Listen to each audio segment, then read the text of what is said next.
in life sciences certainly seems to be that there is this continuing kind of supply-demand imbalance. And it's particularly kind of exacerbated in the Golden Triangles. Our kind of conviction, our focus is on wetland space, so higher kind of technical requirements, and part of that is there's a higher kind of barrier to entry. We see a huge shortage of space, specifically in the urban environment. If you're starting a company or you're in an exciting startup, you want to be in an urban environment, in an area where you have those bump spaces. The most mature market, Cambridge, has had the highest take-up so far this year, just over 400,000 square feet. But that's actually quite a small number. At certain levels in the life cycle of early stage businesses, there is an access issue.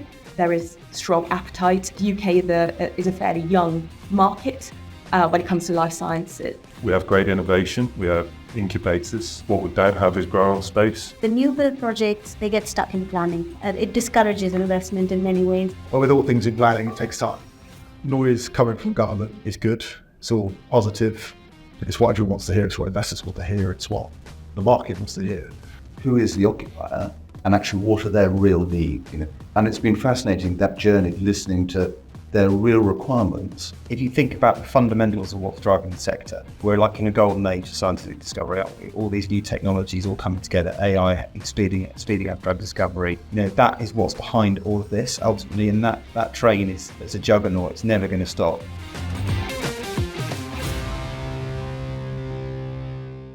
So I'd like to kick things off today by setting the scene and to some extent stating the obvious by saying that the life sciences sector is truly one of the UK's economic success stories.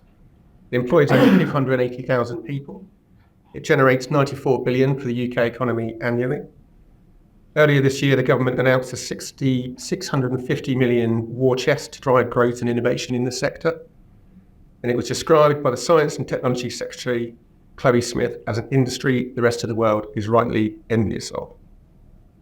However, it is fair to say that there is a threat to the sector, a systemic shortage of space, with Savills reporting vacancy rates for fitted laboratory space as low as 1% in some locations and a record number of incorporations in Q1 this year.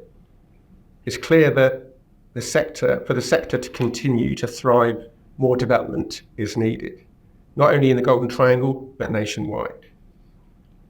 So in the sector's race for space and factoring in both apparent challenges and opportunities, how should the real estate sector respond?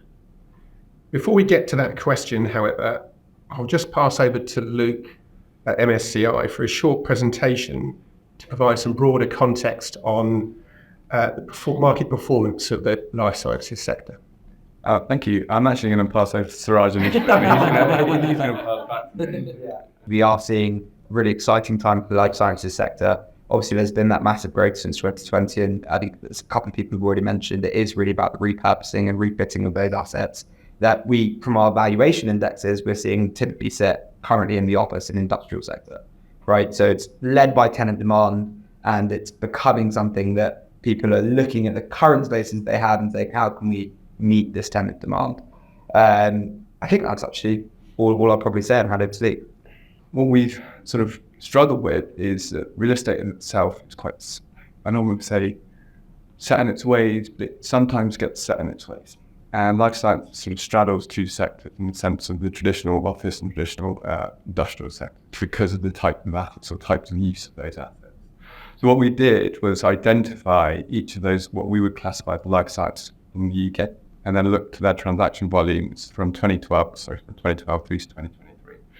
And it's quite extraordinary, essentially from the back end of 2020 through the all of 2021. It's just been exponential. I say exponential, people use it all the time, but it is exponential growth through 2021 in terms of transactional volume. That dropped off slightly in 2022 and actually quite extremely in the early parts of 23, but that's sort of atypical of what's happening in the wider real estate space rather than just in the sector itself. And what we can then do is to sort of look at that year on year over the calendar month or calendar months through the years from January to December. And it really, because historically real estate, there's a lot of capital deployed in the last 3 months. That's just the general case in the asset class. And we can see that generally through 21, also through 22, and also through 2020 as we reopen the economy. Unfortunately, we haven't seen the investment flows into 23. And that's, again, atypical of what we're seeing in the wider space itself. Now, if we look at those investment flows by firstly location, it's not, it's not too surprising where those locations have been. We see the east of England, which covers off Cambridge. We have the London Metro there, and we also have the southeast, which covers off Oxford. And then there's a multitude of sort of other sort of catch-all, which would include the likes of Birmingham, those in the room.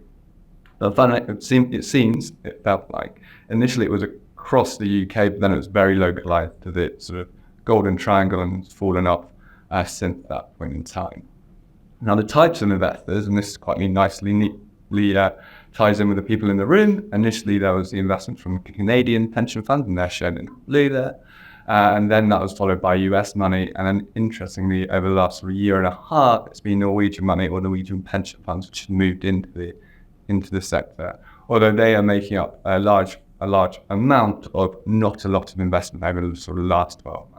So what we've then done, so moving away from transactional data to actually performance numbers, this is total returns, is to pick out the total returns, firstly of the wider office sector from 2001 through to 2023, and then also the wider industrial sector from 2001 through to 2023, and then life sciences within that. The way that we've identified life sciences within these numbers is by tenant usage, so the SIC code of the tenant, and then applied performance across from 2001 through to 2023.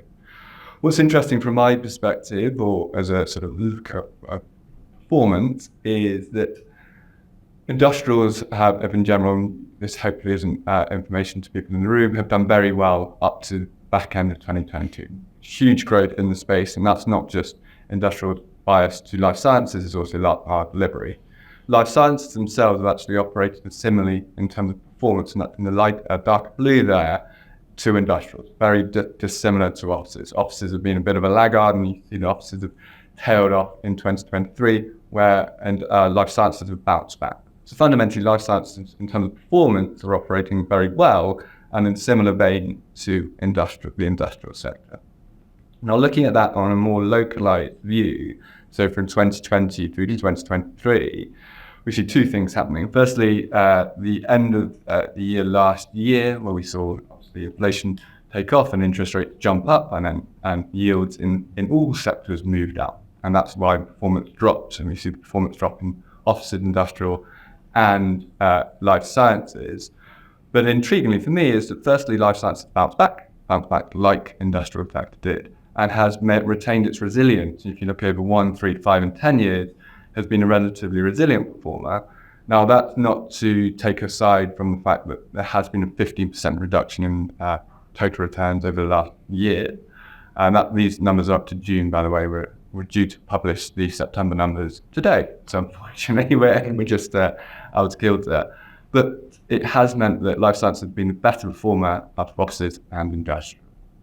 Now, one other sort of thing to note is not just around wider total return, but it's also occupational demand for the asset. And the way that we look for occupational demand is rental value growth. And rental value growth for life sciences, you can see from March 2021 jumped up hugely, and has been around the sort of 2% mark quarter on quarter since that point. And even with the increasing in interest rates, increasing inflation, general rental value growth has maintained itself over the last year, around 2% mark, similar to what we're seeing in the industrial sector itself. It's also interesting to note here that even within the sort of issues offices may face, that rental value growth in offices is also seemingly remained relatively robust.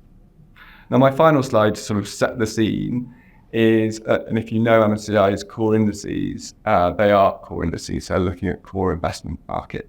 They're not looking at value-add opportunistic, they're looking at core indices. From 2001 through to 2023, the number of portfolios which have exposure to life sciences has steadily grown. The number of properties has increased year on year, and actually quarter on quarter. And as a percentage, right now of our UK quarterly index, 30% of those funds have some exposure or some form of exposure to life sciences. And that will be sort of my scene setting. Well, thank you, guys. Really useful context that we can get into now. And Tara, can I come to you first? I mean, how are you guys finding the market, and how is increasing occupier demand helping to shape your operations and plans? Sure. Thanks, Darren. I think in answer to your first question, I don't think it's necessarily specific to the sector. I think generally everyone is in a little bit of a wait and see pattern. And generally, there seems to be lower investment across sectors, across geographies. The one, I guess, exception in life sciences certainly seems to be that there is this continuing kind of supply-demand imbalance that I just touched on. And it's particularly kind of exacerbated in the Golden Triangle, so in Oxford and Cambridge. And so you are seeing perhaps slightly kind of more activity in people that were already, developers kind of already embarking on development programs continuing. So I think we probably fall into that category. And so a large number of our assets, I think our strategy was a value add development refurbishment strategy, which is, I think, not unique given how nascent the market is in Europe. And so I think we are continuing to kind of deliver out on our refurbishment development sites. I think I mentioned we have kind of London and Cambridge and Paris.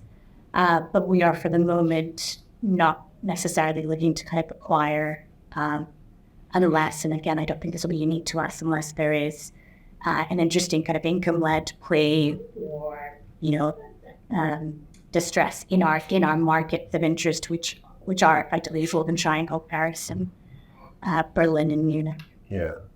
Are there lessons to learn from Europe and US for the UK?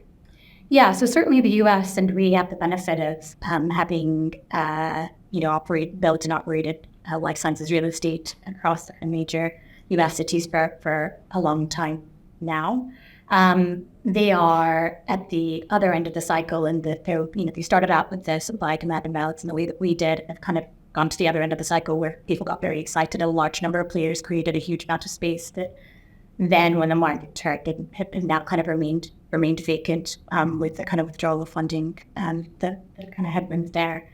And so the big lesson there, I think, is you want to make sure that you want to be cautious about where in the market you are. And so I think we are in the right part of the market here. The UK is ahead of Paris and Berlin in terms of kind of the life sciences real estate market, with delivery kind of institutional purpose-built life sciences product. So yeah, I think the kind of biggest lesson is around that. And then the second one, I think, and this has partly informed our strategy, is our kind of conviction, our focus is on wetland space, so higher kind of technical requirements, and part of that is there's a higher kind of barrier to entry, and so it's partly protected from the kind of oversupply, because there will be a limited number of people that can get their head around and are committed to kind of getting their head around the technical requirements to build out that space. And then the second part, I think, and I guess this is also maybe a lesson from the US, is our focus is also on kind of thesis is that there's going to be an urbanization of kind of life sciences, and so our focus is on kind of urban, well-amenitized clusters and creating kind of life science product there. Ryan, can I come to you? I mean, are you seeing similar experiences? What are your thoughts on the significance of the shortage of space? I think she hit the nail on the head. So we see a huge shortage of space, specifically in the urban environment. So there's a lot of space being built out in the periphery and science parks. Whereas, if you're starting a company or you're in an exciting startup, you want to be in an urban environment. You want to be in an area where you have those bump spaces. And, if you look at Oxford Properties, you guys have done really well with Victoria House in Holborn. It's that purpose-built institutional building in a fun location next to UCL, but also next to Covent Garden, next to the Hoxton Hotel, next to the Rosewood Hotel. So it's adding all of those elements. I think the key challenge, though, is in London, there's not a huge amount of space where you can do that, specifically where the scientists want to be. Hence the reason, Canary Wharf Group has gone into life science in a big way, is they were kind of almost forced out there. When I was at Stanhope, we did the British Library scheme, which sits between the Crick and the British Library, and there's 3.5 acres, and I had some beautiful spreadsheets that figured it all out. But we were actually underwriting as offices originally, until we kind of got approached by MedCity and said, well, why aren't you guys doing labs? And as office developers in 2016, we went, what's a lab? So there's still an educational process, and there's still a bit of nervousness in the development community about life science spaces. And it is the likes of Oxford who are leading with that expertise coming from Canada and the US, who's kind of driving that. But I think now there's a bit more expertise coming over as well from the engineering side, from the architecture side, who are assisting that process. But I still view kind of that shortage of supply in the key areas in urban environments very much like Oxford does. So, the Londons of the world, we think will capture kind of those growing companies, and that's where these bigger companies are going to land. And a lot of it has to do with, the talent pool. So as life science continues to get closer to tech and the crossover between them grows, that's where that intersection in London, in these kind of fun areas, is really going to attract those companies. So it's about creating the right kind of space in the right parts of London. And that's where we feel that there's a huge supply-demand imbalance right now. And the supply coming on stream, we see, is kind of pushed out to the peripheries, whereas actually the companies want to be in that urban environment. Finding the space and creating it, though, is the difficult bit. Yeah. I mean, Tom, is this all sounding familiar to you? I mean, what's kind of Savills view of the market? I would say that the three markets in the Golden Triangle are quite a good example of what I see happening from a sort of an occupational perspective. They're all being impacted in a slightly different way. So the most mature market, Cambridge, has had the highest take-up so far this year, just over 400,000 square feet. But that's actually quite a small number. And I think it underlines an important point that Oxford and Cambridge are small places. They are constrained. Yeah. But I think Cambridge and Oxford, as more mature markets, are going to hit record levels of take-up this year. And they're also constrained in terms of supply. So future pipeline, principally by a slow planning system, by access to utilities, by developers wanting to increase massing on their site very significantly to protect land values. If you look at London, where, there's really only been a demand from occupiers wanting lab space to do like wet lab based research in the last 5 years in London. So it is a very early market in terms of life sciences. But I think of the three locations, it's got the biggest headroom. It's got amazing academia. It's got great access to talent. It's a big place. It's got great amenities. I think, if you compare it to someone like Boston or San Francisco or San Diego, you can see you've got this great opportunity and this great headroom in London, much bigger than Oxford and Cambridge. But it's been more heavily impacted in terms of occupational demand than Oxford and Cambridge, because the companies in London, really, the majority of them have only been formed in the last 5 years. So they're small companies, very reliant on venture capital. Venture capital, the tap has really been turned not off, but down very significantly over the last 2 years. So there's probably the same number of companies and the same quantum of overall demand as there is in Oxford and Cambridge, but a high proportion of it is from companies that can't go and take more space until they have their next round of venture capital, and they're much more protect capital that they've got to extend their pipelines and get their research rather than spending on real estate. So I would say, London is probably more finely poised. There's also been probably a few more developers pushing the button on schemes in London than there have been in Oxford and Cambridge. So there's potentially a bigger pipeline, although it's very difficult to sort of know exactly who's going to push the button and when schemes are going to be delivered.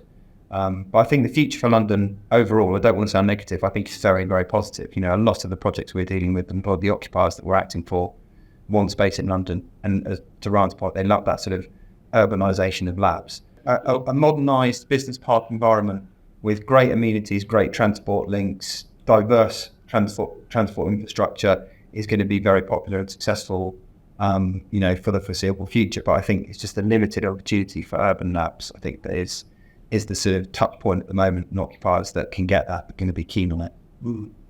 Just to pick up on the venture capital point, and from a corporate point of view, I mean, how are you seeing venture capitalists' kind of view of the sector and corporate investments into life sciences? Thank you. Some interesting points actually raised already that touch onto some of our key observations. But from speaking to investor clients or guys we know in the market, the news, despite prevailing climate and sort of macroeconomic challenge that is being talked about in the market more and more. There are private funds to be deployed. What Tom was saying just now about taps being turned off, I think is really interesting, and it's not without challenge, because I think there is, at certain levels in the life cycle of early stage businesses, there is an access issue, and we can talk about that maybe a bit later when we want to sort of the role of the kind of public sector when it kind of comes to that piece of the discussion. But generally speaking, there is strong appetite, and in the context of venture as opposed to private equity, the UK is a fairly young market when it comes to life sciences. So funds that we are seeing go in and deploy and commit capital to life sciences projects, life sciences big businesses, are typically sort of early stage investors. I've got a bunch of key data actually that I thought, empirical data speak for themselves. But stats here, and these are courtesy of the UK Bioindustry Association, we've got just in Q2 this year, £3.9 billion worth of venture capital was deployed. That's on a global scale into life sciences business. And that represents a 26% quarter-on-quarter increase. Sector robustness in particular looks like it's being driven by fundraising activities in Europe and also in the US in the biotech sector. Curiously, Asia Pacific is actually behind. At the domestic level, the UK life science sector secured 382 million in venture and public financing in Q2, which is massive. So that's up 29% quarter on quarter, meaning that the UK is ahead of the kind of global mean average in that respect. And then actually before the discussion began, a few of us were having a conversation about where funds were coming from. So the jurisdictional origin of capital is really quite interesting, and perhaps speaks to the opportunities that the UK represents in terms of venture opportunities. The US is a more mature market, so we're seeing a whole bunch of US investors coming over to invest their capital in the UK, presumably because it's much more junior. The US have tried and tested this. We were talking about it with Anu and Brian earlier, that actually they know how this goes. They've been along this road before. Now they're coming over to the UK. They're sophisticated. They've supported businesses like this and developed entrepreneurship in this way, and they're coming over to deploy the same strategy in the UK, which in a global context is an attractive marketplace. So in short, the answer is yes, there is strong resilience being shown in the market, but there are some obstacles to be overcome in making sure at all relevant early stages, access to funds, whether through debt or equity, is being made available to those entrepreneurs who need it to be able to scale. I'm loving all the stats. Great stuff. Are we seeing any material impact from the government funding package? Richard, Lynn, with your schemes, how do you, are you seeing any support from that? There's a lot of talk. There doesn't seem to be too much hard cash. So from our point of view, we've had 2 rounds of LUF bids, and Nottingham's got nothing really out of this. And indeed, the conversation with the council this week was, should we be actually entering the 3rd round? Because unless they change the rules or make it more transparent, why are we spending time submitting bids if we don't think we're going to be successful? And that's a sad bit. But they've got at the end of this month, they've got a global showcase on life science, which we've been asked to put something forward to. But actually very few people seem to know. So again, there's a lot of talk, but it doesn't seem to be that bit of cash which would trigger or help us build even a frame doesn't seem to be very common. We're lucky enough to be in receipts and levelling up funds in Birmingham that have been, they were ring-fenced into the region and been given the task of growing life science and medtech in the Birmingham and Greater Birmingham area. We have great innovation. We have incubators. What we don't have is growing space. So we see companies that have great innovations that actually are finding that they have to move outside of the region in order to grow properly. Health Innovation Campus will help that in 5 years. Actually, what we need is some way to help companies in the much shorter term. We'll have to let them grow in Nottingham. We don't. We would prefer them to grow in Nottingham than in the Golden Triangle. I think that from our perspective, we're very wary of the fact that we're going to help companies grow and then lose the economic benefit to the region. And at that point, you ask, well, the levelling up funds, they're really indirectly benefiting other regions of the country. So I think a challenge that we have is trying to understand how we can accommodate growing companies. So we've had some great examples actually over the pandemic of companies growing hugely in the biotech space. Monica's being one, grew massively, was actually occupying lots of incubation spaces around Birmingham and expanding hugely. And in the end had to find its own space on the edge of the city, which it renovated for itself to remain within the city. There are significant, I think, real estate opportunities around the Birmingham and the West Midlands area, and I'm sure Nottingham as well. What we really want to understand is how we can facilitate the growth of these companies so we really aren't losing them from the ecosystem, because the government does want to grow clusters of expertise, growth, and generally grow the economy outside of the Golden Triangle. This is one of the most important parts of the puzzle, in my view. Tom, in terms of recruitment of staff, how difficult is that within the Golden Triangle? We all know about the housing issues in Oxford, Cambridge, London, and yet when you start going further north, whether it's Birmingham or Nottingham or Newcastle, the living costs are so much cheaper. Does that actually affect any of that demand, as in it's affordable lifestyle outside, or we frankly don't the companies, all they want to be is next to that expertise? Yeah, it's a really good question. I think the labour markets in those places, I would say, are close to saturation, and it's very challenging. But at the moment, it hasn't reached a tipping point. The academic credentials and strength of those cluster locations are winning out over the challenges of recruitment. We were asked to lease some lab space for a company that we were relocating to London. It doesn't happen very often, but they wanted to move down to London to expand the business. And as we were taking occupiers around their space, those occupiers were talking to their staff because they knew that their staff would probably wanted to leave because they want to stay in Cambridge. But the recruitment process was starting as we were showing people around their space. It was, it was probably the first time I've witnessed that. I think it just shows the challenges that you have in somewhere like Cambridge. But yeah, I think to your point about needing that follow-on space, unless you have that company will have to move. Yep. And they won't want to. But when they reach a sort of Series A, Series B stage of their funding, that's when they're making the big jump. When they're making the more permanent decisions about where they're located. If you can't support them at that point, you will lose them. I feel like we're in a chicken and egg position, whereas real estate companies will invest in that space if they see that there's demand, but we can't demonstrate the demand and the growth without the space. So we're in a position where that needs to get unlocked. That's the problem in lots of native markets. You have a lack of data. It's difficult to prove it. You have to sort of have that belief and commitment. One other trend, just to sort of add to it, is some of the projects we are working on are part of a much larger master plan.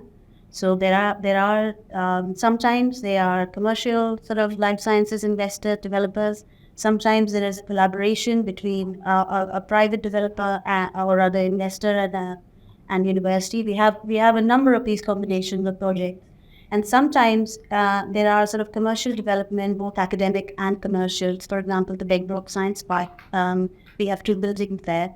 That's part of a much larger investment, and Legal & General are involved in it, which involves, and it's usually connected to a train station or some sort of transportation sort of expansion zone. But it also includes development for housing, development for hospitals and schools. So I think in terms of sort of attracting talent and retaining talent outside the obvious sort of Golden Triangle, quite high profile projects, is enough investment on a master plan level, and I think that's what would attract. And the second thing, I think, from a trend point of view, in terms of attracting talent, recently, we won, and we are working on a commercial science development, which is in partnership with the Trinity College, and it had by far, in my experience in project, it has the highest sustainability agenda, and that comes from the students, and that comes from the companies that they are attracting. And I think it is about ultimately quality, attraction, retention depends on the quality of design, and really showing a transparent commitment to more global sustainability targets, the Net Zero UK agenda, but also being able to prove it. And the skills that designers, as designers, can bring to it. We're doing the first passive house lab, which is the Pandemic Science Institute. It actually, one of the biggest investors is the Poonawalla, who actually developed the who sort of not developed but produced most of the vaccines in India, alongside AstraZeneca. And it's really about being able to show that actually there is true commitment to larger aspects, and the investment. Then I've also sort of been in sort of discussions where investment is also focusing on green investment, that you're attracting more people to more quality projects through more green investment measures, green needs, and everybody's sort of jumping into it. So that's just speaking towards the retention side of things. There is more than just investment and return on investment. There is an element of quality as well that you have to bring to it. I'm annoyed with myself that I didn't think of Richard's question. So, I'm sorry. But, I mean, Tom, Luke, have you seen any uptick in following the government announcement of the 650 million? Have there been anything in the data that's shown? Not from my numbers, unfortunately. Yeah, it's a small amount of money. I mean, it sounds big, but in the context of the whole sector, it's small. But it's not insignificant. So Mark, to Antara's point, though, as you mentioned, there's a lot of wait and see, and that's not just for life sciences, that's across real estate. Yes, just a whole of it. I read an article, there's more money being waiting to deployed in real estate than ever before, but it's very much wait and see, and no one really wants to crystallise the loss in valuations which are going to be seen, and that's across all sectors. That's not just life science. With the BPF, you guys are looking to engage your members more in and look at the life sciences space. What are you hearing from conversations with members around science?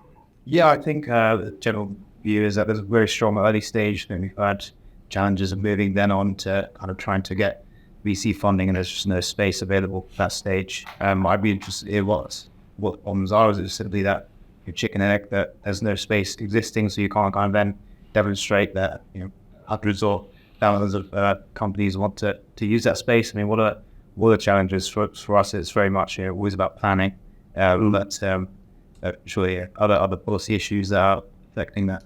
Yes, I'm interested.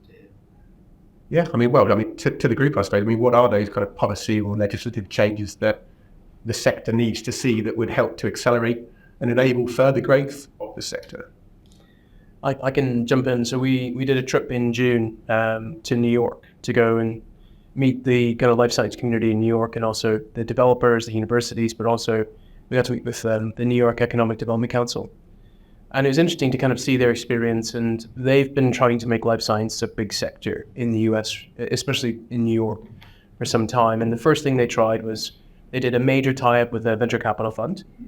And they said that for every £1 or $1 they invested, they would invest $1 alongside them into any startup to get the startups going. And they then thought that would actually kickstart, allowing these VCs to invest into companies, and the companies could find space, and developers would cater to that. And it never worked.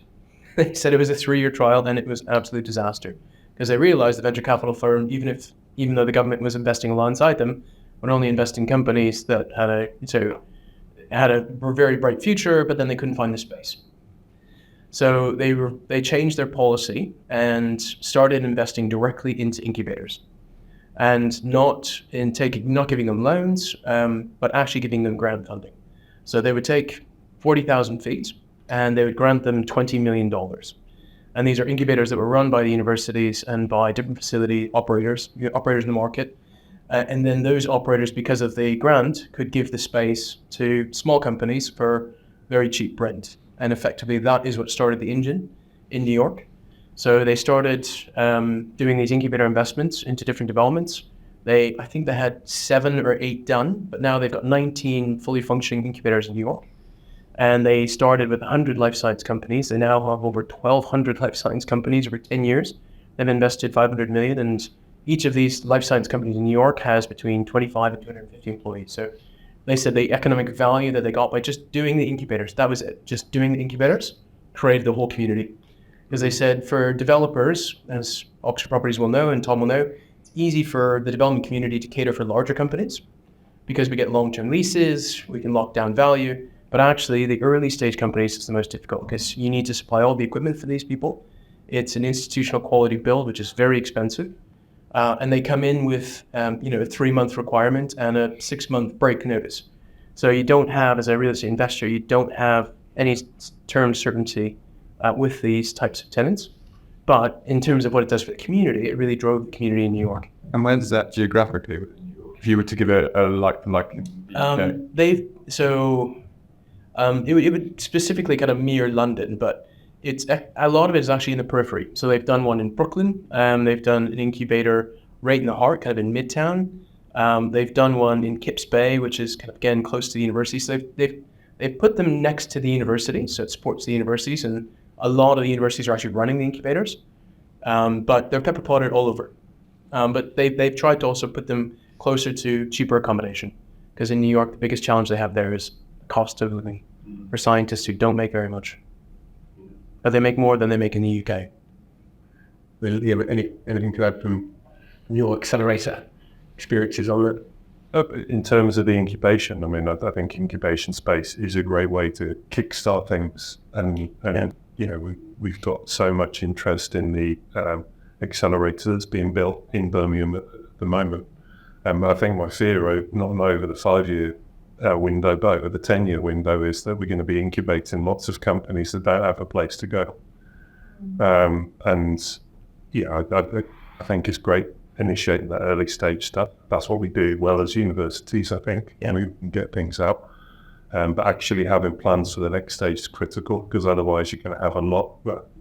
An incubator might spit out 20 successful companies. They're all vying for largely the same space. And it's simply not there. I think one thing that I have my own company. We looked at locating in the middle of Birmingham. We wanted to locate in an area called Digbeth, which people who watch Peaky Blinders know it's where the Peaky Blinders originate. It's a very fashionable part of Birmingham. There is quite a lot of empty space. Turning it into lab space is quite difficult. So actually, it's not a paucity of space that's available, it's a paucity of space or the investment that's required to bring that space up to the point it could be used for life science. That's difficult.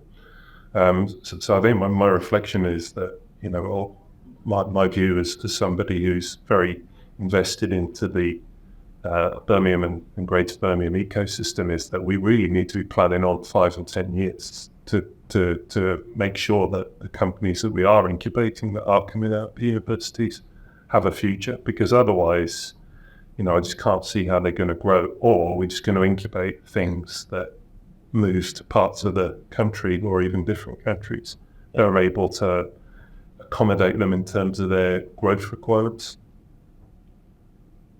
Is the development for grow-on companies viable? So the cost of the development versus the rent you can charge, is it viable in Birmingham, or do you need some gap funding to make that work? I think you probably need gap funding. I think if it was viable, there'd be people in there doing it. It's unproven. I think that's the challenge. Yeah. We're working on design for the next building, but it's very difficult to come up with the sort of the numbers that back it up to be able to underwrite it.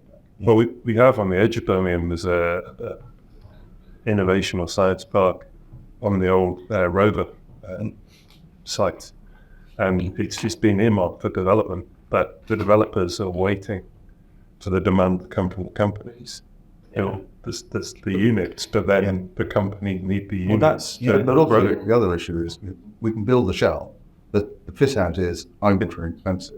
And the funding, all the companies' funding is a sort of a relatively short cycle. So if they've got 5 years of funding, they can't take at least beyond 5 years, and we can't fund it on 5 years. And that's fundamentally the problem. And their time horizons, like incubator space and growing space, you have to spec it. It has to be fully fitted, phenomenally expensive. But the time horizons of the companies is so short. Unless that's there, they literally won't engage. They won't take it, and it's of no use to them. So it's one of the reasons that incubator space is challenging. I think that New York model is a good one, because it is very difficult for landlords. There's a lot of heavy lifting to lease space to companies that want short leases and have no cover, basically. But if you do it, you don't start the cluster. So you have to do it. It's essential. Yeah, I think that's fair. I do think that people make more of the kind of churn in incubator space than I, because I think kind of our understanding is that there's such a long waiting list for a lot of these incubators that actually doesn't matter if they leave, because you don't end up with the full age that people are scared of. But the churn normally results in, because there's a lot of people kind of waiting to fill your space, and actually you don't have to do a huge amount between occupiers to get that space turned around. And so I think there is this fear, well, how are you going to do it if you can't sign a 10-year lease? And actually, I think that's sometimes overstated. Yeah, but that's fine if you've got maybe the units of 2,000 to 5,000 square feet, so you've got enough of them to always have a churn.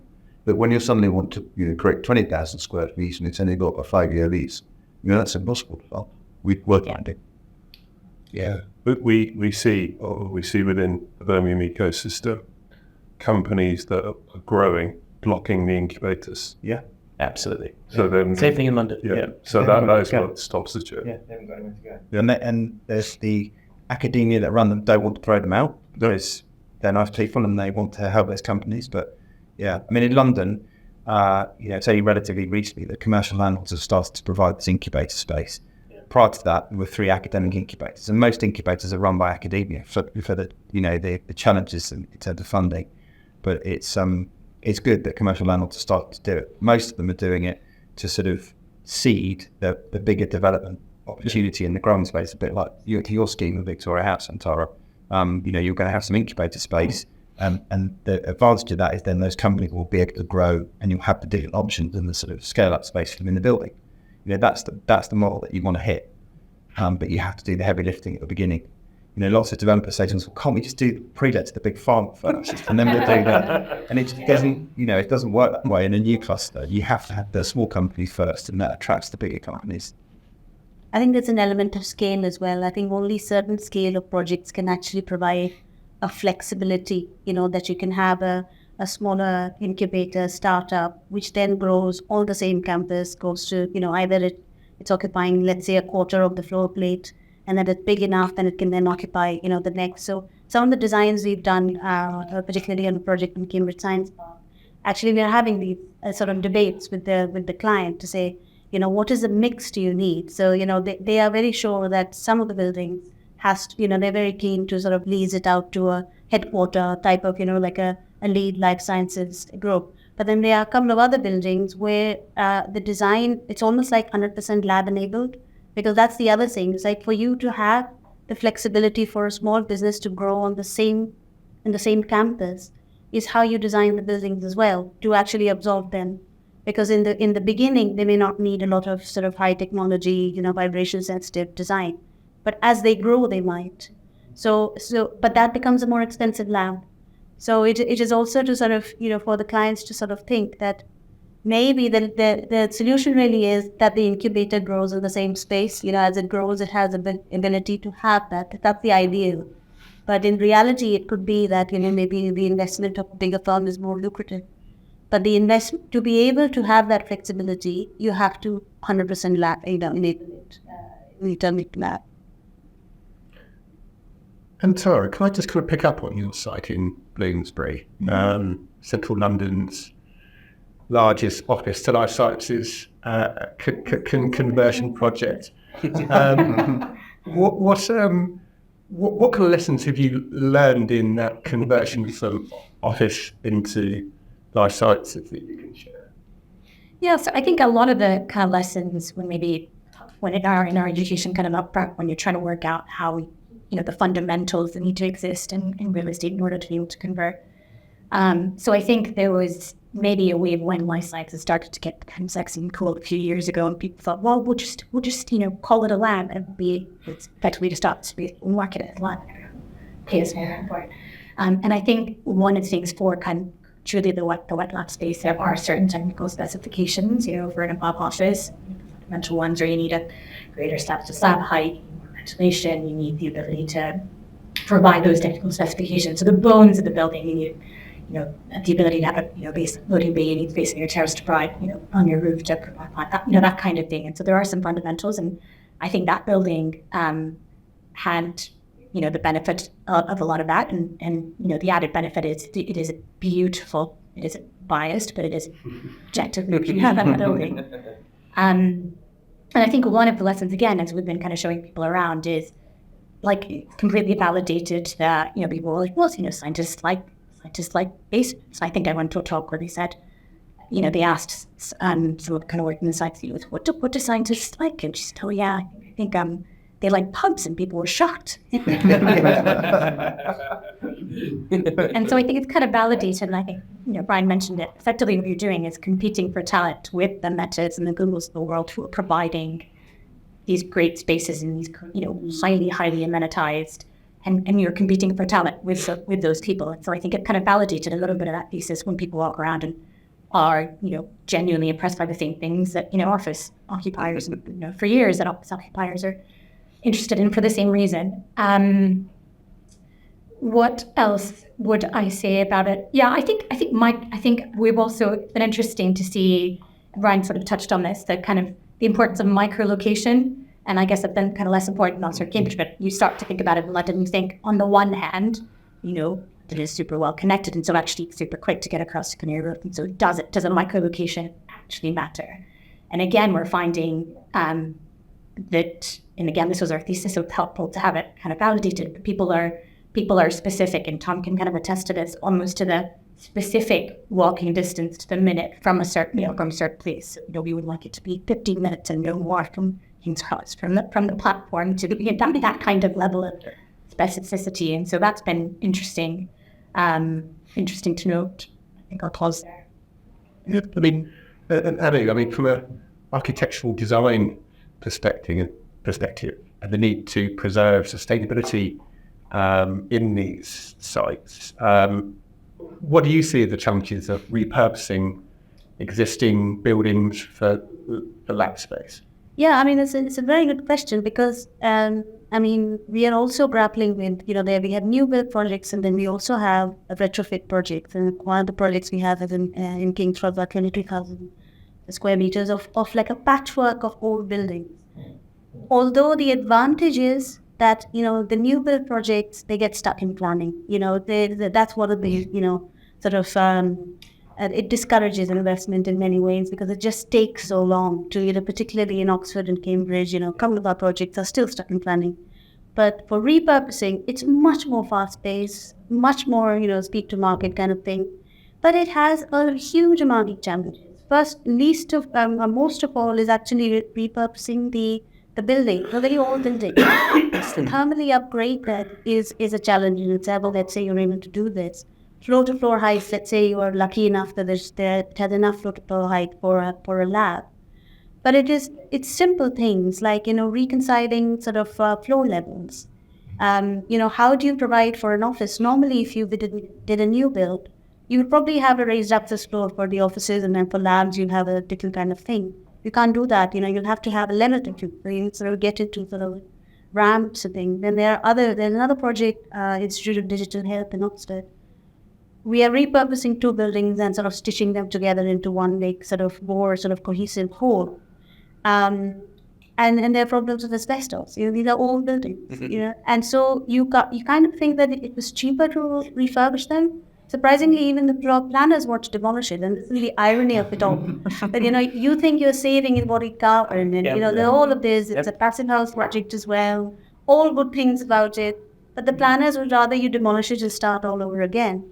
In many ways, they're probably not wrong, because by the time you sort of take the asbestos out and you need to survey the structure. There's more investment that one acknowledges in refurbishment, and then they are a little bit more painful, but very much faster, that's for sure, if you don't run into asbestos. Liam, I know you've got to dash at 11, so are you okay to stay for a couple of minutes? Or It's fine. Yeah, okay. Well, that brings us on to the planning, Matt. The government has promised to lay out changes to planning rules to free up that space. How can the current system be improved? How not? It's just,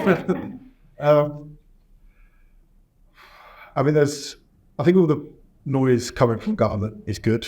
It's all positive. It's what everyone wants to hear. It's what investors want to hear. It's what the market wants to hear. But with all things in planning, it takes time. And I don't think, despite all the announcements, it's actually trickled down into planning policy, planning opinions. And there's still a lot to get over to demonstrate need. For example, any planning permission, you need to demonstrate need.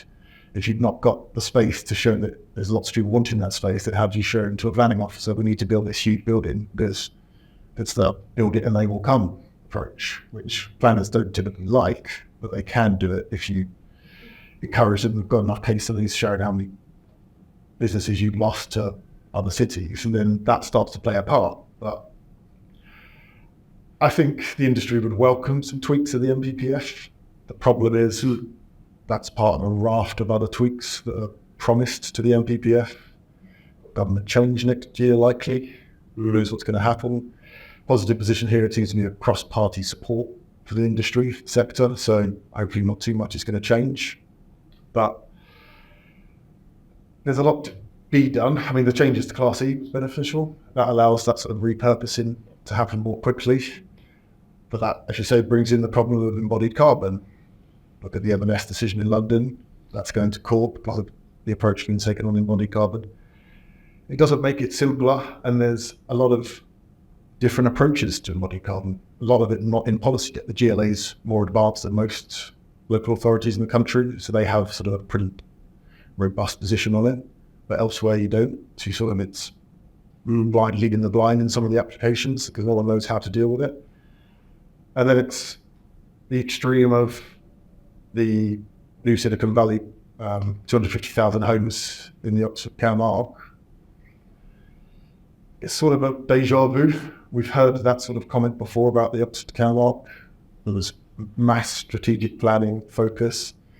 Gove comes into the government and puts it in the back burner. And now it's sort of a little bit of feeling from some people I spoke to that it's a bit of politics at play at the times of the announcements. And there's a little bit of concern at a local level, especially in Cambridge, that the announcement of, for example, the badly named super squad for planners that are going to be coming in from government to help deliver things, that they'll come to Cambridge, they'll deliver X, Y, Z, new life science sectors, 250,000 new homes, railways, etc. That's taken all of the planning out of the locals, and you now got government dropping in, saying they'll do things without any of the local planners and builders having much of a say. So there is a little bit of friction going on there as well, how much government should get involved. I agree with the policy tweaks, because then it allows locals to draw on that policy support and help push through these scenarios where you don't necessarily have that need to demonstrate. There's a lot to go at, and there's not much time for the current government. There is a solution. Come to Nottingham. So we submitted that application, in November. It was granted in May.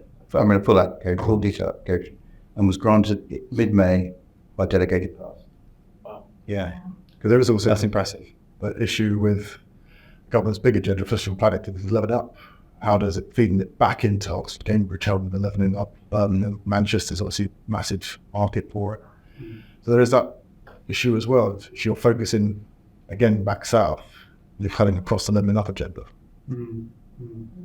Could local development orders and development corporations help to fast track applications? There was a Milton Park. Yeah, they can, and they've never really taken off as a concept. They've been around since 1990. They do work because you're in essence granting an outline plan permission that allows you to come in as long as you're within the parameters, get going, off you go. But then you run into the second limb of the planning issues. It's not only how planning can deliver those specific buildings or sites, it's the wider concept of not only have you got to attract talent, you've got to keep the talent. So then you come back around to the core principle of planning is placemaking. Are you making it a good place to be, to bring our family, to have all your amenities and that thing that comes with it? And that element wouldn't typically be within the remit of an LDF, because there are a few probably more to come on the life sciences side of things, but they've traditionally been through industrial parks, where it is that sort of shed go. No one wants to build on might come so you can deliver it quickly. But if you're trying to create that community and have people with the housing, the families, the parks, it needs that sort of more master developer approach. And then you come back down to costs, funds, location. The locals want it. It's back into the planning world. I think even at a micro scale, the landlord who develops the project, for speculatively to then attract tenants subsequently, life sciences or otherwise. I think there is an element of curating the community interaction as well. Mm-hmm. So there was a very, very small project that we've done. It's called The Works outside in Cambridgeshire. It was a shed conversion. So it's a sort of a model project in many ways, repurposing, upgrading the sort of the envelope thermally and making it more efficient and purposeful. And there was a central street. And then you sort of divided the units, on just simply 2 levels. And the landlord had to, and we designed Central Street, which was basically like a communal space. So you could have a little bit of informal meeting. There was like a cafe, but the landlord found that they never really interacted the tenants until they actually actively had events there. Had sort of social days and things like that. And this is in a remote park. So and similarly in another project in Cambridge. There's an entire leisure center that the developers make, and partly that's a commitment to the local context, a commitment to the university as well. But then it's also sort of, it's sort of a milestone or sort of a destination for the community itself, that actually even from central Cambridge, you would be attracted to come to this leisure center. And one of the biggest sort of asks of us was that it has to be the most sustainable building in the Cambridge Science. It's always the most sustainable building. But that's an attractor. It's like people are thinking about these things. And so you're quite right. There needs to be a little pin somewhere. It's not just about providing commercial space. It's about providing an environment and sort of thinking about biodiversity, thinking about water. Water is a huge problem in any Cambridge project we come across. Planning issue. How can you make a project water neutral? We're talking about this. It's an impossibility, but we are talking about this. So you have to really then put the investment in to make the quality of building that will then respond to the planning needs, which probably the planners also don't know how to achieve it. So in effect, they're looking towards us as an industry, designers, investors, real estate specialists, to actually make it happen. I agree with you on a lot of your points and a lot of your points as well. I guess as a North American, I'm originally from Canada. I find the whole planning system here just bizarre. We did the project at the BBC original building in White City. We got our first planning consent within, it was 18 months, but it took a while to because it was specific listings on the building and things. And then we had a change of government actually. So in the local council, we went from a Conservative to a Labour government. And we already had planning consent and everyone was worried. I was like, well, I don't understand. We've got planning consent. Why are you worried about this electoral change? They said, well, we haven't signed off the Section 106 yet. I said, so you're saying that even though we've got planning consent, they want this building in the area, this whole thing could be unraveled because the new government came in and could challenge our Section 106 and stop the entire planning application. So I think from my point of view, it's, how do you slightly remove politics from planning? And also give planners a bit more resource, because planning should be, in most cities, you have professional planners, plan out the infrastructure needs of the area, plan out the different residential, commercial needs of the area. but it's removed from politics. So there isn't that political play in terms of who's driving it, and it's just the professional planners that are doing it. But I also think they're under-resourced. When we're working with planners in Camden, we've got a project in Holborn, and the poor planners there are saying, we'll have a meeting with you in 3 months. They just don't have the time. They're under-resourced, and they're really holding back, a lot of the developments that are coming forward. So they need a lot more resource. I feel bad for these guys too, because they're working hard. The planners and That's a cost line in this sector. Planning authority in the country. They're trying. It's just under-resourced and are trying. Because you have a lot of local people that do care and do want things to happen, because inevitably the economic benefits that comes with development helps everything around. So it's a good thing to have. But the resources are an issue. Unfortunately, our system is looking to take the politics out of planning. The fact that the ultimate appeal is to Secretary of State. It's true. And you're always going to have politics, and then that comes with its own sometimes rogue decisions. Some would say. But I guess, and the knock-on effects from what we're experiencing is a lot of investors who would typically go into a project early on now refuse to go before planning. So they want planning consent in place before they'll invest, just because it's so risky and it's so unknown. They don't want to take the risk in the UK. They will in the US, they will in Canada, but they won't do it here. It's just too risky. You make my point for me, actually, because I was going to come in and say the issue with all of that is that it comes back to that whole point around circularity.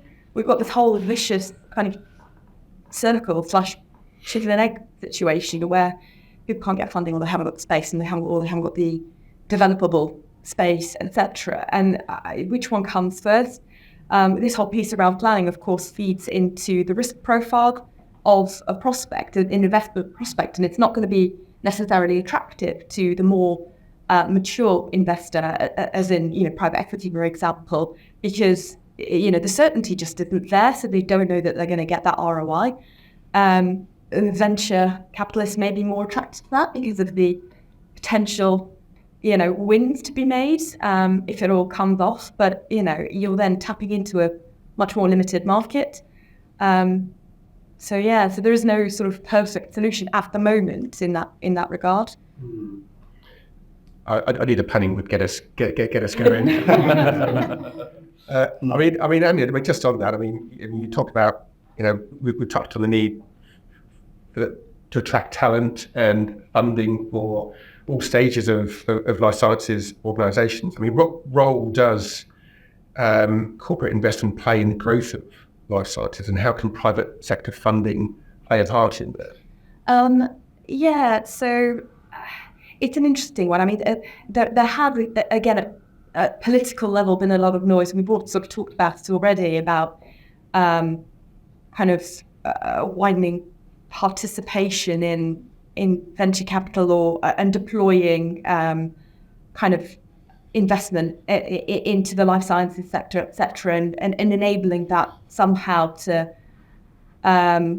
agenda's got to include things like the reinforcement of the UK as a super duper prime destination for, investment of capital.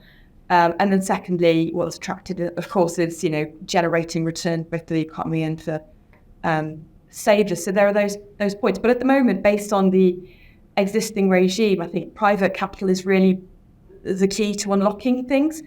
Any example of some noise is perhaps the the developments in relation to commitments made by the UK's 9 largest pension providers, for example, have agreed to commit some 5%, or at least 5% of their liquid assets to sort of venture capital investment in sort of life sciences, etc. And that's by 2030. But it remains to be seen what will happen with that, whether that will in fact happen. So it's untested is the point. So there's a lot of chat, but not much else at this stage. So where kind of private capital comes in then is great, and then we've got this whole conversation about where we fit in the process and having certainty before funds are willing to deploy it. The DD just doesn't stack up at the particular point in time. Capital won't get released. But we do have, there's a bit of a hybrid thing. British Business Bank, it's the UK's biggest development bank, has kind of got form for supporting investment in the sector. So quite a lot of work actually. I think it sort of currently invests in over 300 life sciences businesses or through one of its subsidiaries, it's a specialist.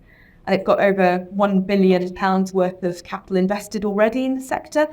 And what BBB does, as an example of a development bank, is that it generates sort of crowding investment that encourages institutional co-investors to come in alongside it and creates funding rounds that way to try to catalyse scaling up of early stage businesses. But, that's just one feature in a wider discussion around whether the investment target is viable in the first place. So there is work to be done. And as a nascent market, as have been described a number of times, I think, as part of this discussion, the UK is still pretty untapped, so it's an opportunity, and perhaps then that's why then, again, we see US investors really coming in and they're willing to take a punt more so than those guys who we've got on the ground here. Richard, can I just touch on your Island Quarter scheme? When creating your master plan, you held a series of engagement events, including with representatives from the city's universities. How important is communicating and understanding the needs of life sciences occupiers before development starts? How has that kind of process helped you? We're doing a lot with both NTU and NTU. We had a meeting last week with NTU talking about some of their existing buildings, then beginning to understand who is the occupier and actually what are their real needs. How do they deal with labs? How do they deal with clean rooms? How do they actually get goods in and waste out? And it's been fascinating, that journey, listening to their real requirements as to how you do it, you design the fit out. We can build the frame really easily, and this all seems expensive, but actually relatively cheap. But actually, it's the rest of the kit that goes in there and the layout that we as a team think we have an idea, and then you go and talk to the occupier who says, no, that doesn't work for us. And then you think, well, hold on, just how specific is that requirement for that occupier, and how do we get flex? And I think Oxford, I'm sure, have got all the answers, but how do you get flex that you can actually go and change those labs into something different, or the mix between fume hoods and offices in due course? And how do you deal with risers? These risers are massive, and who actually pays for the rent for the riser space? That's equally, how do you get this return from moving air around the building? And goods. I think a lot of lab builds we're dealing with now, we're looking at quoting rents like GIA, but it's not an established principle in the UK. It is in the US, for example, but that deals with one of those challenges. But it's got to become a market practice for it. And I can't see how else we can deal with it. Because otherwise, we can't afford a riser without someone paying some rent for it. Yeah, or on-floor plant. Yeah. So it's a lot of different bits where we haven't quite figured out how to charge. But I think the GIA, that's the way we've got it. But a CL2 lab should be relatively generic. You should be able to provide, as a landlord spec, a relatively generic fit out. A lab is basically white walls, lab benches. But as soon as you become a bit more of a grown-up company, your requirements become a bit more bespoke, and I would say that's where you can run into trouble. But in that engagement phase of the occupier and understanding what they need, and helping them understand what you can provide as a landlord as a generic fit out for them that's remarketable and usable by a wide range of tenants. That's the key. That is the key. Yeah. But it's that last £100 a square foot on the fit out. Yeah. Is what we're arguing about. We always seem to argue about who actually pays for that. So just one final question, I think, for the group, really, just to ask for what your predictions are for future expansion of the sector. Any thoughts? Yes, I'll go first because I'm not allowed to do a prediction. So that's my prediction. I would say if you think about the fundamentals of what's driving the sector, accelerating scientific discovery. We're like in a golden age of scientific discovery, aren't we? All these new technologies all coming together, AI speeding up drug discovery, aging populations, increased government spending on healthcare. That is what's behind all of this ultimately, and that train it's a juggernaut. It's never going to stop. I think we're seeing a bit of a blip at the moment with just the way the economy is at the moment, but I think that certainly the UK is well placed, very well placed, and I think it's only going to become an expanding sector, not just in the Golden Triangle, but lots of the regional centres have got amazing academia, growing clusters, the beginnings of companies. It's going to keep expanding. I think I would echo that. I think we are flush with projects, both, as I said, many combinations. There's obviously the university investment, direct investment. There are lots of medical investors who are sort of making quite large commercial speculative projects. We're also doing refurbishment. So I think on the NBBJ America side, I think we're probably seeing the slowdown. Like we've got projects in California and in Boston, but I think on the UK side, we are really seeing an upturn. And actually, even in our China offices, they are sort of sort of little mamas of quite large projects. So I think I'm echoing Darius, our science and application lead, and I think he's very, very positive that the next 2 or 3 years is really a window of opportunity. It may go the same way at the US where it's peaked, and it's probably on its way down. It's very interesting what the stats you showed, that there is a little blip, but I think that blip is not because it's saturated. I think the blip is probably because of other political factors. It's a wider real estate market. Exactly, and also global, the global scenario and like the price of construction, etc., etc. But I think it's looking good. We really need to make the most of it. Great. I'll be optimistic. Going to change. I think there will be more policy support at a local level. I think they'll look, as local authorities redo their local plans, I think they'll see the opportunities to include specific policies to support it, just to attract it. And as you've got policy support, the need to demonstrate need reduces because you've got policy support.